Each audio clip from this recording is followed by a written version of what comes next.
খুলতে হবে, মিল বন্ধ করে পেটের লাথি মারা চলবে না।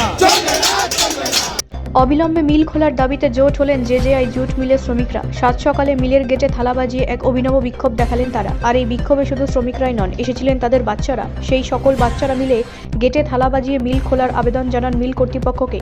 আর এই বিক্ষোভকে নেতৃত্ব দেন বামেদের শ্রমিক সংগঠন বেঙ্গল চটকল মজদুর ইউনিয়ন। 21শে ডিসেম্বর রাতে হঠাৎ করে মিল কর্তৃপক্ষ মিল বন্ধের নোটিশ টানিয়ে মিল বন্ধ করে দেন।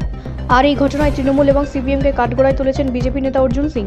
তিনি বলেন, সিপিএম এবং তৃণমূল জোট শিল্পকে একদম শেষ করে দিয়েছে। সেই সঙ্গে তিনি থালা বাজিয়ে বিক্ষোভ প্রদর্শনের ঘটনা প্রসঙ্গে বলেন, জোট শিল্পকে বাঁচাতে বামেদের হুঁশ অনেক দেরি করে ফেলেছে। যদি বাম জমা না দেয়, বামদের হুঁশ ফিরত, তাহলে আজ শিল্পের এই অবস্থা হতো না।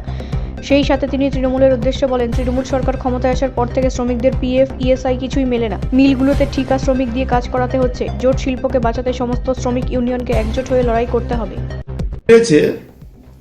সিপিএম এর দেরিতে ফিরছে। এই যারা থালা বাজাচ্ছেন, আমি তার আন্দোলনকে ছোট করছি না, তারা আন্দোলন করুক, আরো করা দরকার আছে। কিন্তু এরা যদি বামফ্রন্টে জামানা যদি জুট মিলের ওয়ার্কারদের যদি যেভাবে জুট মিলকে তছনছ করেছে, যদি এরা সঠিক কাজ করত, তাহলে জুট মিলের অবস্থা এটা হতো না।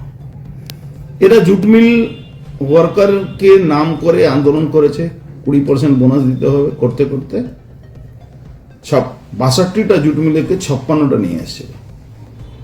সমস্ত কন্ট্যাক্ট শুরু করলো এরাই,